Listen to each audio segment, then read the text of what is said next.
Assalamualaikum warahmatullahi wabarakatuh. Ketemu kembali di program Karang Tangguh. Kali ini kita bersama dengan para pakar dari MDMC Pimpinan Pusat yang akan membicarakan tentang kegiatan baseline.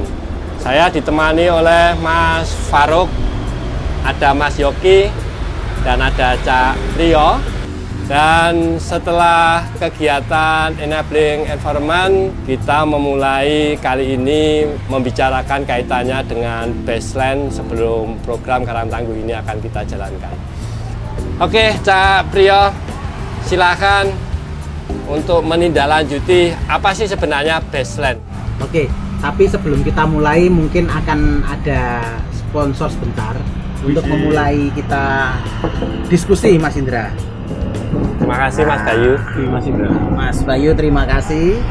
Sembari Mas Bayu akan melayani minuman dan makanan kita, saya akan menanyakan kedua pakar, kalau Mas Indra dibilang pakar MDMC kita yang melakukan baseline. Baseline itu apa? Boleh Mas Yogi, boleh Mas Faruk dulu yang jawab. Ini baseline, kalau secara harfiah nih ya, secara harfiah kan base itu bukan copy paste loh ya. Baseline, dari kita memulai dengan data awal atau pendataan awal. Jadi kita mencoba menentukan titik awal program kita, titik nolnya kondisinya seperti apa, kita melakukan pengukuran di situ. Harapannya ini nanti bisa menjadi pijakan program. Misalnya kita mengukur tentang ketangguhan desa. Oh, sekarang kita ukur ketangguhannya di angka 2. Jika kita nanti punya target program mau meningkatkan sampai sejauh mana, durasi waktunya berapa, nah, itu nanti program bisa melakukan intervensi terkait dengan apa yang ingin kita rubah, teori of change-nya kan gitu. Jadi gambaran awalnya sih gitu, kalau bisa kita coba sederhanakan aja. Jadi baseline itu untuk mengukur sekarang posisi desa sebelum program Karang Tangguh masuk di 5 desa ini seperti apa. Oh, sekedar informasi, ada sekitar 5 desa di satu kecamatan yang menjadi intervensi program Karang Tangguh. Di Kecamatan Moyo Utara ada Desa Penyaring, ada Desa Swewe, ada Desa Barutahan, ada Desa Songka dan Pungkit, Mas Indra. Ya. Jadi paling tidak kita akan melihat bagaimana posisi nilai ketangguhan desa di 5 desa tersebut dalam menghadapi bencana ke depan dalam perspektif perubahan iklim dan ketahanan pangan. Nah, kalau melihat tadi apa itu baseline, tentu kita tanya bagaimana baseline itu dilaksanakan, Mas Faruk, di 5 desa kemarin itu. Oh iya, kalau baseline yang kita lakukan kemarin, kita menggunakan 2 metode. Yang pertama ada kuantitatif, kita mengukur, mengambil sampel itu dari masyarakat tentang tadi untuk melihat kapasitas mereka sebelum program, kemudian pengetahuan di awal, keterampilannya di awal, kemudian yang kedua kualitatif ini kita mengambil melakukan wawancara dengan stakeholder desa, ada bagian pemerintahan, kemudian kelompok perempuan, terus kelompok tokoh masyarakat. Itu fungsinya untuk mendalami dari hasil kuantitatifnya dari kuesioner. Jadi biar hasil dari baseline kita itu lebih kafah, lebih utuh, komprehensif kira-kira. Di dalam proses perencanaan baseline tentu ada indikator-indikator yang digunakan untuk melakukan baseline di 5 desa, terutama di satu kecamatan ini. Nah, mungkin bisa disebutkan kira-kira indikator apa yang digunakan untuk mengukur. Kalau kita tadi bilang mengukur ketangguhan desa, mengukur perubahan iklim, adaptasi perubahan iklim seperti apa, dan juga ketahanan pangan, mungkin bisa diceritakan rencananya baseline mau seperti apa gitu. Gambarannya gini, kita punya satu tujuan besar nih. Kalau di kerangka kerja kita punya log frame. Oke.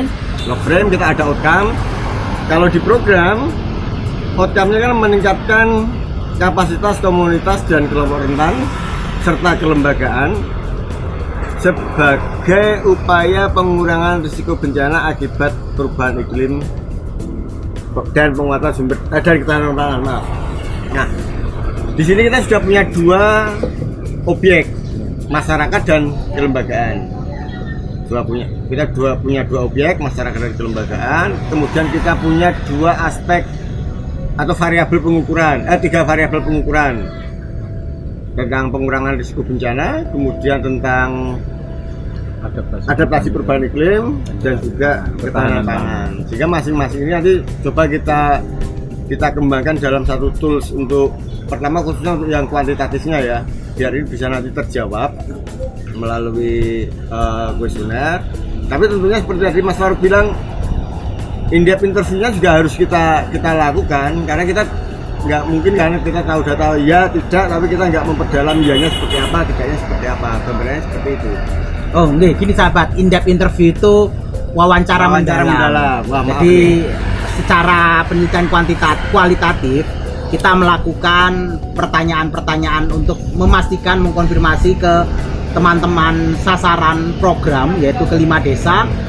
Dan 5 desa ini kemarin atau rencananya memang tidak hanya ke pemerintah desa, tapi rencananya juga ke masyarakat. Kira-kira berapa masyarakat dan kemudian metodenya seperti apa, itu mungkin kita ingin belajar bersama. Rencana baseline-nya mau seperti apa, metode yang digunakan.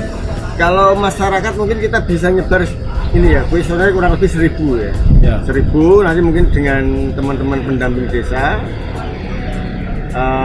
Ya paling nggak merepotkan lah, kita nanti bisa pakai Kobo Collect atau Google Form, apalagi sinyal juga mudah kan sana, sinyal mudah, nanti bisa teman-teman bisa samplingnya berarti nanti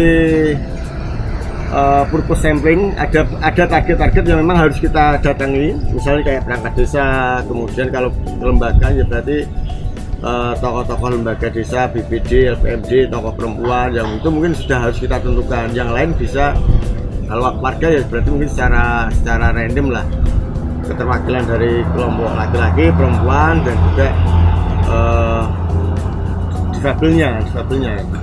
Kurang lebih samplingnya seperti itu. Ini apa? Kenapa sih sebenarnya setiap kali program itu selalu diawali dengan baseline? Seberapa pentingkah baseline itu untuk menjalankan program itu? Pertama, nilai start program ini. Jadi kita tahu kita startnya itu dinilai berapa, sehingga nanti selesai program juga tahu tingkat keberhasilan atau perolehan nilai kita setelah program itu berapa. Itu yang pertama. Yang kedua, ketepatan sasaran. Apakah betul yang kita mau sasar program ini sesuai dengan kebutuhannya? Dari baseline itu nanti akan keluar, oh ternyata memang masyarakat di sini sering terpapar bencana dan belum pernah mendapatkan intervensi yang cukup misalnya. Hasil itulah yang bisa menetapkan, oh ya ini layak jadi sasaran program. Kemudian yang kedua tadi, untuk menilai seberapa berhasil program kita di setelahnya. Dari hasil penilaian itu kan tentunya akan menjadi sangat berarti untuk si pelaksana program. Ya, betul. Untuk si masyarakatnya gimana? Dikasih tahu nggak? Oh kamu sebelum dimulai nilainya sekian gitu, dan kamu nanti akan menuju ke angka sekian gitu. Oh, kalau dimulai ya. Jadi mungkin nanti lepas, kalau itu mungkin nanti sudah masuk di penilaian ketangguhan awal ya, penilaian ketangguhan desa. Di situ nanti warga akan tahu bahwa nilai ketangguhan mereka itu kecil misal, kemudian kita akan bawa program ini untuk meningkatkan nilai ketangguhan itu. Dengan masyarakat sadar tentang nilai ketangguhannya kecil dan harus di-upgrade, saya pikir itu juga bisa menjadi pemantik buat warga bahwa semangatnya harus dipicu, kemudian untuk melaksanakan ini juga harus dilakukan dengan serius, karena impact dari program juga untuk meningkatkan ketangguhan mereka sendiri. Nah, idealnya tetap harus diberitahu warga ya. Nah, kalau kita berbicara teknis memberitahunya gimana? Ya, kita punya beberapa tahapan kegiatan. Kalau alur program ya salah satunya di fase-fase awal itu kan nanti ada sosialisasi, pembentukan objek dan sebagainya. Gambaran, khususnya gambaran latar belakang kenapa sih desa A dapat program ini, apa sih yang ingin dirubah, itu kan nanti yang menjadi latar belakangnya kan baseline. Oh ini loh ternyata ketangguhan kita rendah karena apa? Oh kita belum punya relawan, belum punya relawan desa kan itu. Kan nanti ke depan masyarakat kita perlu relawan desa atau TSBD kan itu. Ini boleh sambil dimakan ya? Boleh. Ya, kirain aksesoris. Jadi sahabat tangguh memang nanti bisa dilihat di cuplikan gambar sembari nanti ditampilkan oleh editor kita bahwa memang baseline ini diletakkan di awal Mas Indra. Ya. Sebelum kita melakukan intervensi program di 5 desa dan juga di beberapa beberapa komunitas desa. Tadi sempat disebut adalah lembaga ketangguhan desa, entah itu FPRB atau TSBD ataupun kelompok perempuan peduli iklim. Saya pikir ini kita ingin tahu sebenarnya nolnya di mana atau starting pointnya atau titik awal mula kita intervensi seperti apa. Memang harapannya dengan program Karang Tangguh selama 15 bulan sampai 18 bulan intervensi di desa, ini ada perubahan positif yang tadi diharapkan. Jika nilai ketangguhan desa itu sekarang masih di level kecil, bisa agak sedikit dinaikkan, ataupun kalaupun sudah cukup harus ya dinaikkan juga menjadi lebih baik misalnya seperti itu. Nah, kira-kira rencana teman-teman untuk melakukan baseline di program Karang Tangguh ini mau berapa lama? Tadi kan sudah dibilang metodenya ada kualitatif, kuantitatif, ada begini-begini, rencana berapa lama? Estimasi sih kalau kita melihat kondisi geografis jarak, jumlah penduduk dan sebagainya. Yang pertama untuk kuesioner kita sudah punya 5 pendamping. Rata-rata nanti misal per desa 200 itu berarti paling nggak kita bisa sasar 2 hari atau 3 hari untuk kuesioner. 2 hari 3 hari kuesioner mungkin nanti sekilas bisa kita baca karena memang kuesionernya sederhana ya, enggak yang bertingkat. Di situ nanti kita bisa membuat ini list pertanyaan untuk wawancara mendalam. Mas Harus sudah nyiapin itu nanti apa yang harus kita tanyakan untuk menindaklanjuti hasil kuesioner.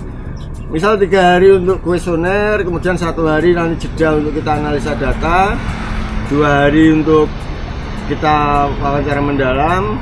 Berarti pendataan bisa kita selesaikan kurang lebih sekitar 5-6 hari. 5-6 hari baru nanti mungkin setelah itu kita buat ini kayak initial report lah, laporan awal terkait dengan hasil, dan itu nanti mungkin akan kita konsultasikan juga dengan Mas Indra. Ini loh hasilnya seperti ini, kira-kira gimana kan gitu. Gambarannya awal mungkin seperti itu Mas. Oke.